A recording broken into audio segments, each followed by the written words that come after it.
Hello, good morning, students. Our today's topic is issue of debenture.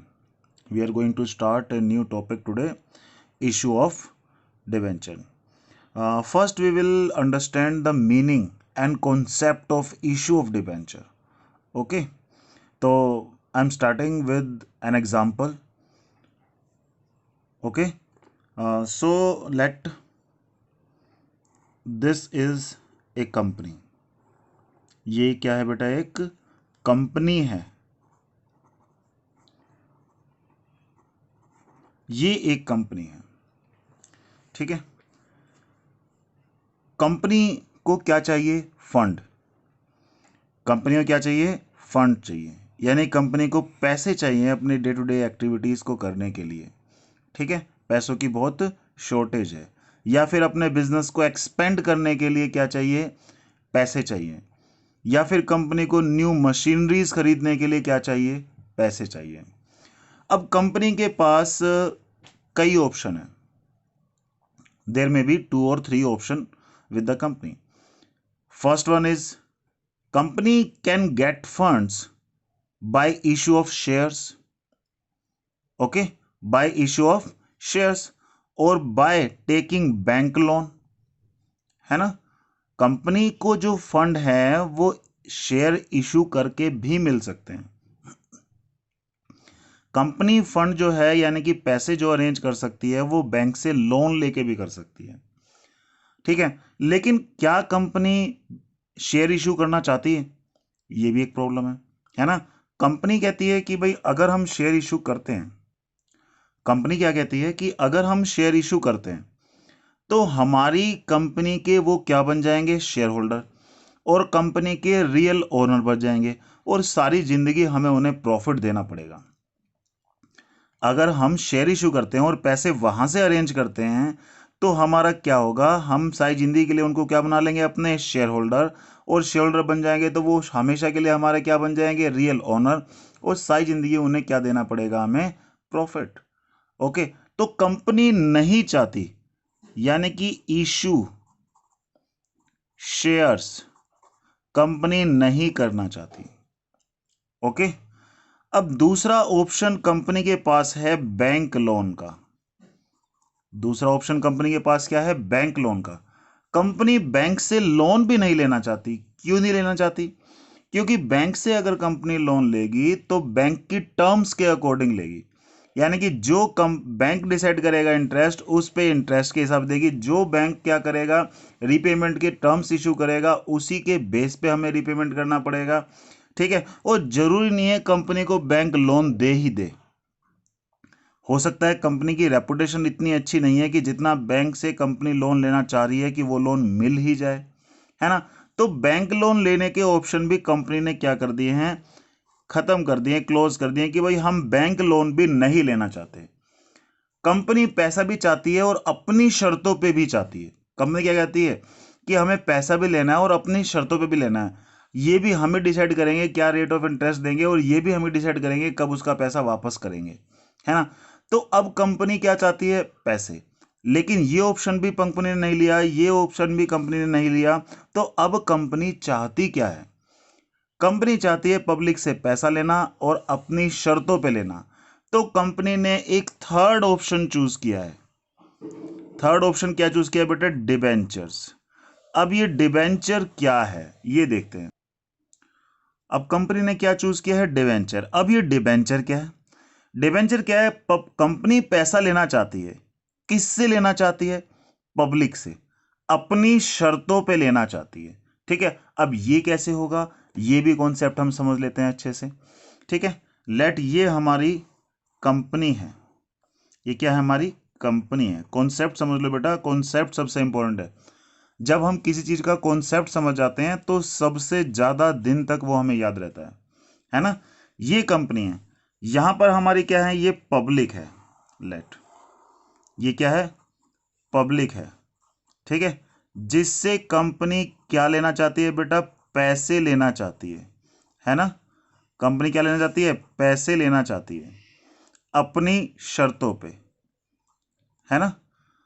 अब सवाल यह है कि पब्लिक कंपनी को क्या पैसे देगी? है ना. कंपनी क्या करती है, पैसे लेना चाह रही है किससे, सबसे, पब्लिक से मतलब, है ना। कंपनी ने क्या कहा भाई मुझे पैसे दो आप, और इस पैसे को जो आप मुझे दोगे, देखो बैंक में जो रेट चल रहा है 9% चल रहा है, मैं आपको 10% दे दूंगा, है। लेकिन यह है कि टर्म सारी क्या रहेंगी मेरी, ठीक है।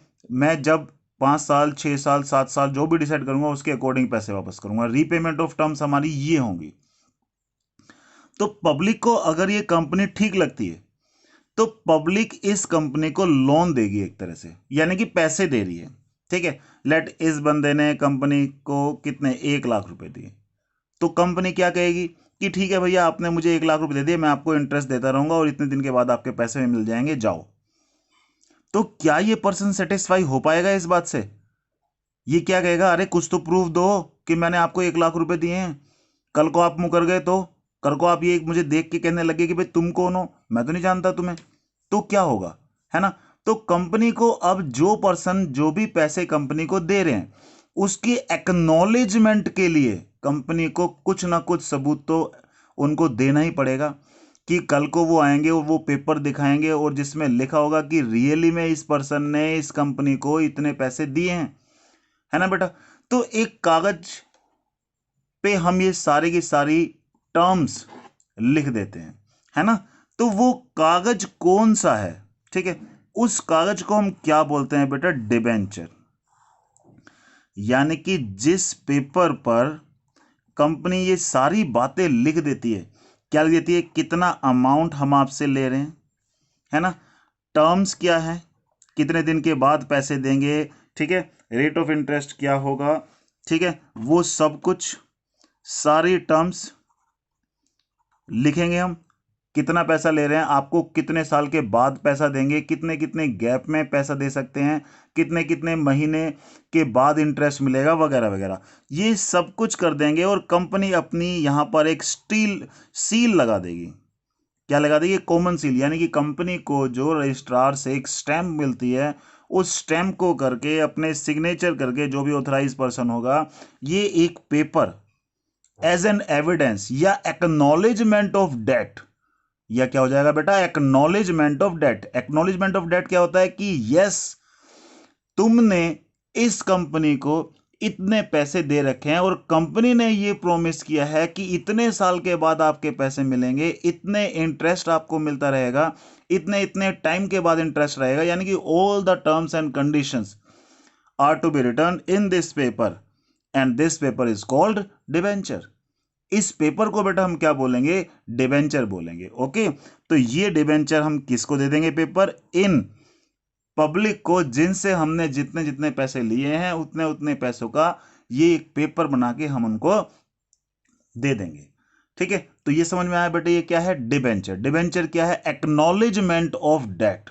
एक्नॉलेजमेंट ऑफ डेट का मतलब क्या है कि ये पेपर एक्नॉलेज करता है कि इस पर्सन ने इस कंपनी को इतने पैसे दिए हैं और ये कंपनी इतने दिन के बाद इसके सारे पैसे वापस करेगी, हर टाइम के बाद 6 महीने के बाद या 1 साल के बाद इतना इनको इंटरेस्ट देती रहेगी जब तक पैसे वापस नहीं करेगी, ठीक है। सारी टर्म्स एंड कंडीशन ये सब कहां लिखी होगी बेटा, इस पेपर पर।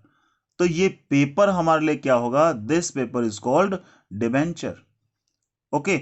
अब सवाल यह है कि पब्लिक को कई बार डर भी रहता है कि यार कहीं कंपनी हमारे पैसे लेके भाग ना जाए, है ना, कहीं कंपनी डूब ना जाए और हमारे पैसे भी डूब जाएं, है ना। तो ऐसे केस में जनरली कंपनी क्या करती है, अपनी कोई ना कोई एसेट एक थर्ड पर्सन के पास रखवा देती है कि भैया कि कल को अगर हम तुम्हारे पैसे ना दे पाए तो हम इस थर्ड पर्सन को ये पावर दे रहे हैं कि तुम्हारी हमारी ये एसेट बेच के इस पब्लिक का पैसा दे दे, है ना। अब यहां पर सिंपल सी बात है, हमने एक पर्सन अपॉइंट कर लिया, एक थर्ड पर्सन से डील कर लिया, वो थर्ड पर्सन में भी बैंक भी हो सकते हैं, ठीक है, बैंक भी आपको पता होगा हमारे लिए एज एन एजेंट भी काम करते हैं। तो बेटा इस थर्ड पर्सन को क्या बोल रहे हैं, ट्रस्टी। ये थर्ड पर्सन कौन है बेटा, ट्रस्टी है, ठीक है। कंपनी ने एक डीड बनाई और उस डीड के थ्रू इस ट्रस्टी को, इस पर्सन को, ठीक है, ये पर्सन कौन हो सकता है, हमारा बैंक हो सकता है, ठीक है, और भी हो सकते हैं, ठीक है। हम एक बैंक का एग्जांपल लेते हैं। कंपनी ने इस ट्रस्टी के साथ एक डीड बना ली जिसको हम बोलते हैं ट्रस्ट डीड। क्या बोलते हैं बेटा? Trust deed. इस डीड में कंपनी ने इस थर्ड पर्सन को पावर्स दी कि अगर हम इन पब्लिक का पैसा ना दे पाए तो तुम हमारी ये एसेट बेच के पब्लिक का पैसा दे देना। तुम हमारी इतनी इतनी एसेट बेच के ये वाली एसेट बेच के इस पब्लिक का पैसा दे देना। अब ये देखो, ये पब्लिक पूरी की पूरी क्या हो गई बेटा? सिक्योर्ड हो गई। तो इसको क्या बोलेंगे? Secured debenture. इनके पास कौन से डिबेंचर हैं? सिक्योर्ड, जिसके अगेंस्ट कंपनी ने कोई ना कोई अपनी एसेट किसी थर्ड पर्सन के पास रखवाई हुई है एक तरह से, है ना, जिससे कि वो थर्ड पर्सन, अगर कंपनी ने इसके पैसे ना दिए, कल को कंपनी इंसॉल्वेंट होती है तो ये थर्ड पर्सन कंपनी की ये एसेट बेच के इनका पैसा पहले वापस दे देगी। तो कंपनी और इस थर्ड पर्सन के बीच में जो भी हमारी डीड बनती है उस डीड को बोलते हैं ट्रस्ट डीड, और ये थर्ड पर्सन क्या कहलाता है? ट्रस्टी। ठीक है, ये ट्रस्टी क्यों अपॉइंट किया जाता है? To protect the interest of the debenture holder. Trustee क्यों बनाया जाता है यहां पर? ये इसका मेन पर्पस है, appointed to protect the interest of the debenture holder. ठीक है बेटा, ये किस लिए बनाया था? To protect the interest of the debenture holder. Okay, तो यहां पर ये ट्रस्टी हमने यहां पर अपॉइंट कर लिया है बेटा। तो ये पूरा कॉन्सेप्ट था किसका? डिबेंचर का। ठीक है, इसी को अब थियोरेटिकली हम पढ़ लेते हैं एक बार जरा। अब हमें पता चल चुका है कि डिबेंचर क्या होता है? एक पेपर होता है जिस पे सारी टर्म्स एंड कंडीशन लिखी होती हैं। तो हम इसको क्या बोलेंगे? डिबेंचर इज एन इंस्ट्रूमेंट और document issued by the company. Issue कौन करती है? एक इंस्ट्रूमेंट या एक डॉक्यूमेंट है जो कौन कंपनी क्या करती है? इशू करती है। फॉर एक्नॉलेजिंग द डेट्स, यानी कि एक्नॉलेजिंग ए डेट, डेट को एक्नॉलेज करने के लिए पेपर इशू किया था। यानी कि ये पेपर इस बात का एविडेंस है कि रियली में इस पर्सन ने इस कंपनी को इतने पैसे दिए, और सारी की सारी टर्म्स एंड कंडीशंस पे होंगी। यानी कि having terms of repayment of principal amount and also payment of interest at a specified rate, किसी एक स्पेसिफाइड रेट के according at the time of issue. पहले से ही सेट कर लेंगे हम। क्या कर लेंगे? At the time of issue ही we will decide what will be the rate of interest. Okay, ये जो रेट ऑफ इंटरेस्ट हम डिसाइड करते हैं, इस रेट को बेटा क्या बोला जाता है? Coupon rate. यानी कि जिस रेट के अकॉर्डिंग इंटरेस्ट हम डिबेंचर होल्डर को देंगे, that rate is called coupon rate. Most important है बेटा, ये आपको खास ध्यान रखना। ये क्या होता है? कूपन रेट, यानी कि इंटरेस्ट। ठीक है, इस इंटरेस्ट को हम क्या बोलते हैं? Coupon rate. And this interest is always treated as charge against profit.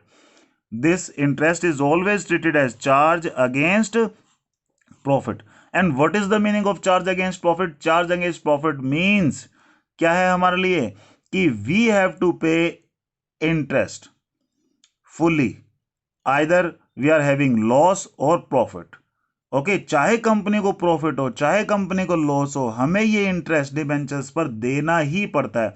That's why it is called charge against profit.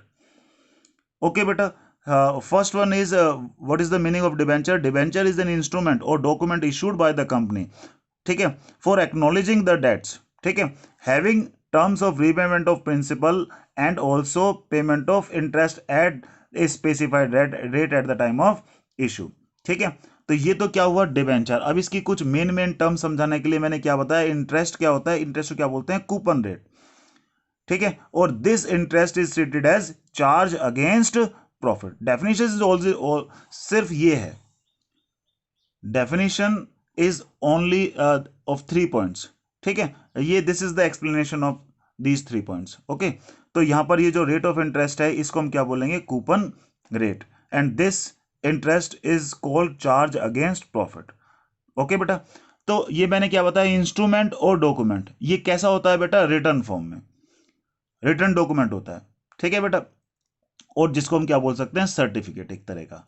ठीक है, और मैंने आपको क्या बताया? Acknowledging of dates. डेट्स के लिए स्पेशली कंपनी के जो डिबेंचर होल्डर होते हैं उनको उनके इंटरेस्ट को प्रोटेक्ट करने के लिए हम नॉर्मली क्या करते हैं? अपनी कोई ना कोई एसेट का चार्ज दे देते हैं।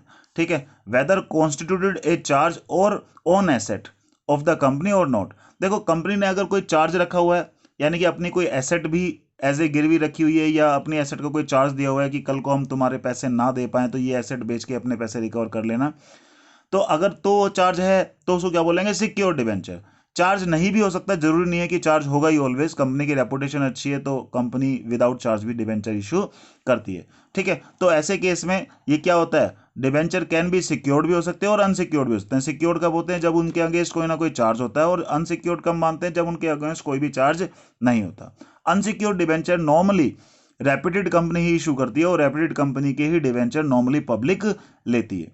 ठीक है। अगर हमने कोई चार्ज रखा हुआ है एसेट पे, तो देखो सिंपल सी बात है, उस एसेट का ध्यान कौन रखेगा और उस चार्ज को लेगा कौन, तो we have to appoint a trustee, यानी कि we have to appoint a person, ठीक है, दैट इज कॉल्ड क्या है, ट्रस्टी। ठीक है, एक पर्सन को अपॉइंट कर लेते हैं जिसको हम क्या बोलते हैं, ट्रस्टी। ट्रस्टी हमारा बैंक हो सकता है, जैसे कि ट्रस्टी और कंपनी के बीच में एक डीड बन जाती है जिसमें कंपनी उस पर्सन को वो पावर देती है कि अगर हम पब्लिक का पैसा ना दे पाए तो आप हमारी ये एसेट सेल करके पब्लिक का पैसा दे देना, ठीक है। तो ये क्या करते हैं, execute trust deed. Trust deed execute करते हैं, जो कंपनी और इस ट्रस्टी के बीच में डीड बन जाती है, किस लिए, to protect the interest of the debenture holder. So this is the theory of debenture. Okay, debenture क्या होता है, कैसे इशू करते हैं, ठीक है, मैंने आपको बता दिया ये क्या होता है। एक्नॉलेजमेंट ऑफ डेट्स होता है, ये सिक्योर्ड भी हो सकते हैं, अनसिक्योर्ड भी हो सकते हैं। सिक्योर्ड कब होंगे, जब इसके अगेंस्ट कोई ना कोई चार्ज है। अनसिक्योर्ड कब होंगे, जब कोई चार्ज नहीं रखा है। अगर कोई चार्ज रखा है तो हमें क्या करना पड़ेगा, एक अपॉइंट करना पड़ेगा, क्या, ट्रस्टी को। ट्रस्टी और कंपनी के बीच में जो डीड होती है, that deed is called trust deed. Okay, तो अब थोड़ा सा और पढ़ते हैं इसको आगे। सो बेटा कितने तरह के डिवेंचर्स होते हैं हमारा, देखते हैं। अगर हम सिक्योरिटी पॉइंट ऑफ व्यू से देखें तो दो तरह के डिवेंचर हो गए, सिक्योर्ड और अनसिक्योर्ड। सिक्योर्ड वो जिसके अगेंस्ट कोई ना कोई हमने सिक्योरिटी रखी हुई है, ठीक है, जैसे कोई ना कोई हमने एसेट रखी हुई है, ठीक है। सिक्योर्ड वो जिसके अगेंस्ट कोई ना कोई भी एसेट हमने नहीं रखी हुई है, ठीक है भाई। रिडम्पशन पॉइंट ऑफ व्यू से एक होता है रिडीमेबल। रिडीमेबल यानी कि पहले से ही डिसाइड कर लेते हैं एक टर्म, यानी कि हमने एक पेपर पे पहले से ही वो जो टर्म्स है वो भी डिसाइड कर लिया है कि भैया हम 10 साल के बाद, 5 साल के बाद ये पैसे वापस कर देंगे। एक होता है इरिडीमेबल। इरिडीमेबल वो होते हैं जिसपे कोई भी टर्म नहीं लिखी हुई, यानी कि सिर्फ और सिर्फ जब कंपनी खत्म हो रही होगी तभी उसको पे करेंगे। During the life time of the company they are not paid, ठीक है। पर नॉर्मली ये वाले डिवेंचर्स नॉर्मली नहीं होते, ठीक है, बहुत ही रेयर केस में देखने को मिलते हैं, ठीक है। ये सिर्फ रेप्यूटेड कंपनी ही इशू कर सकती है, वैसे तो जनरली अब ये वाला किस्सा देखने को नहीं मिलता है, ठीक है। रिडीमेबल ही होती है, 10 ईयर्स, 15 ईयर्स, 20 ईयर्स, जो भी होगा टर्म्स उसके अकॉर्डिंग वो लिख दिया जाएगा पहले ही। रिकॉर्ड पॉइंट ऑफ व्यू से दो तरह के होता है, एक तो रजिस्टर्ड होता है, एक बियरर होता है। रजिस्टर्ड वो यानी कि जो डिबेंचर होल्डर होगा उस पे कंपनी के रजिस्टर में उसका नाम वगैरह सब कुछ होगा, नाम वगैरह सब कुछ लिखा होगा। बियरर वो ऐसा होता है बस डिबेंचर दे दिए, उस पर किसी का नाम नहीं होगा, यानी कि जो नेम है, नेम नहीं होगा, ठीक है। बियरर यानी कि जिसके पास डिबेंचर होगा कंपनी उसी को पैसे देगी, उसी उसी को सब कुछ मिलेगा, ठीक है। एक ही होता है रजिस्टर्ड, जिसका नाम कंपनी के रजिस्टर में होगा, सिर्फ उसी को इंटरेस्ट मिलेगा, उसी को पैसे वापस मिलेंगे। तो दो तरह के डिबेंचर इस पॉइंट ऑफ व्यू से देखें तो रजिस्टर्ड और बियरर। बियरर वो होते हैं जो सिर्फ और सिर्फ हमने किसी का नाम नहीं लिखा, सिर्फ डिबेंचर दे दिए, ठीक है। मान लो ए को मिले, ए ने दे दिए बी को, तो बी को इंटरेस्ट मिलना शुरू हो जाए, बी को ही पेमेंट मिलेगी। उसने सी को दे दिया तो सी को ही मिलेगा। तो यानी कि जिसके पास होगा उसी को मिलेगा सब कुछ। प्रायोरिटी पॉइंट ऑफ व्यू के हिसाब से first debenture, second debenture. First वो जिनको सबसे पहले पेमेंट मिलती है, सेकंड वो जो इसके बाद उनको पेमेंट मिलेगी, ठीक है, जब भी यानी कि पेमेंट की बारी आएगी। Coupon rate point. Coupon rate point में एक तो होता है specific coupon rate. Specific coupon rate बेटा क्या होता है, जो हम पहले से ही प्री डिटरमाइन कर लेते हैं कि हम इस रेट के हिसाब से तुम्हें क्या देंगे, इंटरेस्ट। मैं आपको बता चुका हूं कि जो रेट ऑफ इंटरेस्ट होता है उसको क्या बोलते हैं, कूपन रेट बोलते हैं। तो ये पहले से ही प्री डिटरमाइन हो जाता है डिबेंचर के केस में, ठीक है। एक होता है जीरो कूपन रेट, ठीक है। जीरो कूपन रेट के हिसाब से बेटा क्या होता है, कूपन रेट हम कोई भी डिसाइड नहीं करते, यानी कि इंटरेस्ट कुछ भी डिसाइड नहीं करते। सिर्फ क्या करते हैं, जैसे 100 रुपए का डिबेंचर है, हम पब्लिक को पहले से ही सस्ते में दे देंगे, यानी कि 80 में दे दिया लेट, ठीक है। यानी कि 100 रुपए का डिबेंचर हमने पब्लिक को कितने में दिया, केवल 80 में, यानी कि पब्लिक से सिर्फ 80 लिए, लेकिन जब वापस देंगे पब्लिक को तो कितना देंगे, 100 रुपए, ठीक है। यानी कि जो इशू किया वो कितने में किया, 80 में। जो रिडीम करेंगे, रिडम्पशन कितने में होगा, 100 रुपये में। ठीक है, तो कोई रेट वेट डिसाइड नहीं किया, कोई रेट नहीं है, तो जीरो कूपन रेट हो गया हमारा ये। तो 80 में 80 की कोई चीज ली और बाद में क्या दे दिया उसको, 100 दे दिए, तो ऑटोमेटिकली ये 20 का उसे क्या हो जाएगा, डिबेंचर होल्डर को फायदा हो जाएगा। ठीक है, नॉर्मली ये किस केस में करते हैं, बॉन्ड्स के केस में। बॉन्ड्स भी जो टर्म है वो सिनोनिम्स है किसके, डिबेंचर के। डिबेंचर और बॉन्ड हम साइमल्टेनियसली यूज कर सकते हैं। ठीक है, बॉन्ड्स नॉर्मली क्या होता है, bonds normally zero coupon bond के हिसाब से होता है। ठीक है बेटा, यानी कि कोई रेट ऑफ इंटरेस्ट नहीं लिखा होता, सिर्फ हमने सस्ते में डिस्काउंट रेट पे दे दिए और बाद में हमने उसको पूरा पे कर दिया, तो ये जो फायदा हो ये डिबेंचर होल्डर को मिल जाएगा नॉर्मली। ठीक है, एक होता है हमारा कन्वर्टेबल पॉइंट ऑफ व्यू और एक होता है नॉन कन्वर्टेबल। ठीक है, कन्वर्टेबल वो जिसको हम बाद में पैसे ना देके शेयर्स में कन्वर्ट कर सकते हैं। ठीक है, बाद में कन्वर्ट कर सकते हैं इनटू किसमें, शेयर्स में या अदर क्लास ऑफ डिबेंचर में, यानी कन्वर्टेबल है ये। ठीक है, नॉन कन्वर्टेबल वो होगा जिसको हम बाद में कन्वर्ट नहीं कर सकते किसी भी अदर क्लास में, हमें उसके पैसे रिटर्न करने ही पड़ेंगे। ठीक है बेटा, सबसे पहले security point of view, secured वो जिसके अगेंस्ट कोई ना कोई सिक्योरिटी रखी हुई है, कोई भी एसेट का चार्ज रखा हुआ है। अनसिक्योर्ड वो जिसके अगेंस्ट कोई भी नहीं रखा हुआ। रिडम्पशन पॉइंट ऑफ व्यू से जो एक लिमिटेड टाइम के बाद पैसे वापस देने होंगे, ये सिर्फ तब वापस देते हैं जब कंपनी बंद हो रही होती है। Record point of view, registered जिसका नाम कंपनी के रजिस्टर में लिखा हुआ है। बेयरर वो जिसका कोई नाम नहीं है, सिर्फ जिसके पास डिबेंचर उसका उसकी property. Priority point of view, जब भी लिक्विडेशन होगी या कुछ भी होगा तो पहले इसको दिया जाएगा, बाद में इसको दिया जाएगा। कूपन रेट के हिसाब से एक होता है स्पेसिफिक कूपन रेट जो पहले से ही प्री डिटरमाइन कर लेते हैं नॉर्मली डिबेंचर के केस में कि भाई इतने रेट के हिसाब से इंटरेस्ट मिलेगा। जीरो कूपन रेट के हिसाब में क्या होता है, कोई भी इंटरेस्ट डिसाइड नहीं करते हैं। ठीक है, सिर्फ सस्ते में देते हैं और बाद में ज़्यादा उसको पे कर देते हैं, तो वही बीच का एक तरह से इंटरेस्ट एज्यूम हो जाता है। कन्वर्टेबिलिटी पॉइंट ऑफ व्यू, यानी कि कन्वर्टेबल है ये, शेयर में कन्वर्ट कर सकते हैं, ये नॉन कन्वर्टेबल है, इनको शेयर में कन्वर्ट नहीं कर सकते। ओके बेटा, तो बेटा डिबेंचर्स को हम पार पे भी इशू कर सकते हैं, प्रीमियम पे भी कर सकते हैं और डिस्काउंट पे भी इशू कर सकते हैं। ठीक है बेटा, पार पे इशू करने का मतलब लेट एक डिबेंचर की वैल्यू 100 रुपये थी और हमने इशू कितने में किया, 100 में ही किया है, तो इसको क्या बोलते हैं, एट पार। एक होता है 100 रुपये का डिबेंचर, हमने कितने में दिया, 25 रुपये एक्स्ट्रा में दिया, 125 में दिया। ठीक है, तो ये 25 रुपये क्या हो गया बेटा, प्रीमियम। प्रीमियम एक तरह का कैपिटल प्रॉफिट होता है। ठीक है, डिस्काउंट पे दिया तो मान लो 100 रुपये का डिबेंचर था, हमने लेट 5 रुपये का डिस्काउंट दे दिया, 95 में दे दिया, तो ये क्या हो गया, डिबेंचर इशूड एट डिस्काउंट। ये एक तरह का कैपिटल लॉस होता है। ठीक है, ये जो प्रीमियम है, ये 25 रुपये का जो प्रीमियम है, ठीक है, इसके लिए कौन से अकाउंट में हम इसको करते हैं, ये करते हैं हमेशा सिक्योरिटी प्रीमियम रिजर्व के नाम से लिखते हैं हम। ठीक है बेटा, इसको हमेशा किस नाम से लिखते हैं, सिक्योरिटी प्रीमियम रिजर्व के नाम से लिखते हैं हमेशा। ठीक है, ये हमारा, अब इस सिक्योरिटी प्रीमियम रिजर्व को, ये एक तरह का क्या है, कैपिटल प्रॉफिट। ये क्या है बेटा, एक तरह का कैपिटल प्रॉफिट। अब कई बार एग्जाम में ये भी आता है कि जो सिक्योरिटी प्रीमियम रिजर्व होता है उसको हम कहाँ कहाँ यूटिलाइज कर सकते हैं, किस किस पर्पज से उसको यूटिलाइज किया जा सकता है, ये मोस्ट इंपॉर्टेंट है।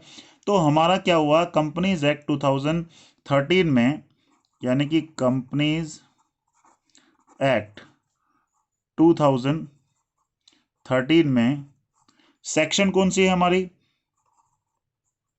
सेक्शन 52(2). देखो ये कई बार पूछते हैं इसलिए मैं लिख रहा हूं स्पेशली।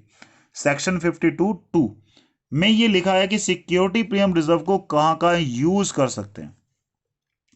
तो कहां कहां यूज कर सकते हैं मैं आपको बता देता हूं। सबसे पहला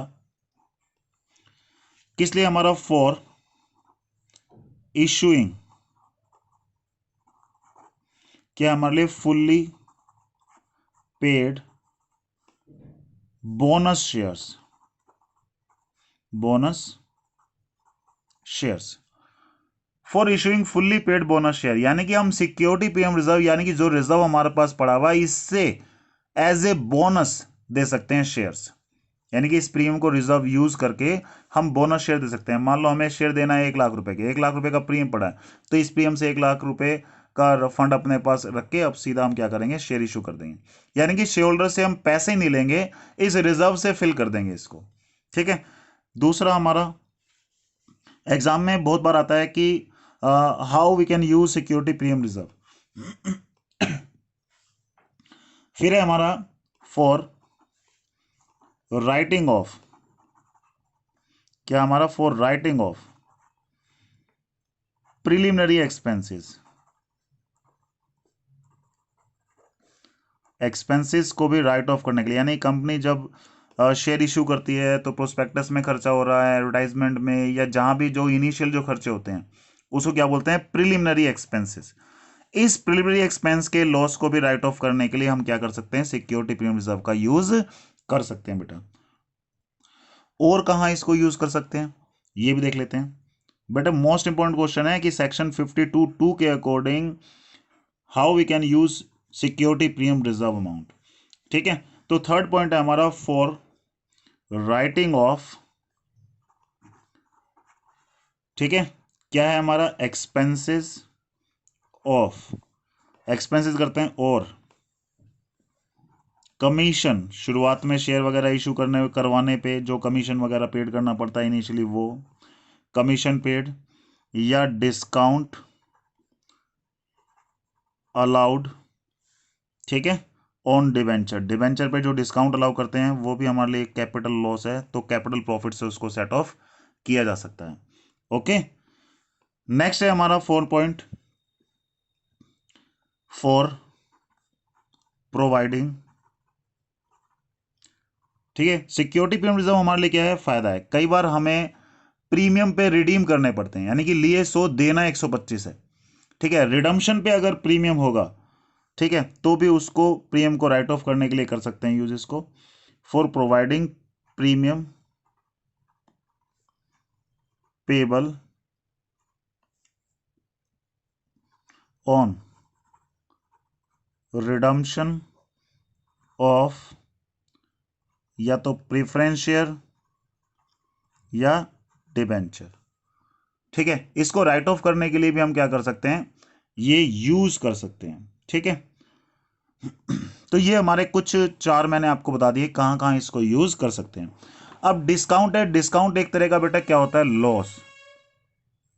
डिस्काउंट के लिए भी कुछ टर्म्स एंड कंडीशन है, उनको भी देख लेते हैं। डिस्काउंट एक तरह का बेटा क्या होता है, क्या बोलते हैं इसको हम, कैपिटल लॉस। क्या बोलते हैं इसको हम, कैपिटल लॉस। ओके, इस कैपिटल लॉस को हमें राइट ऑफ कैसे करना हो सकता है हमारा, ठीक है, तो वो देख लेते हैं। It is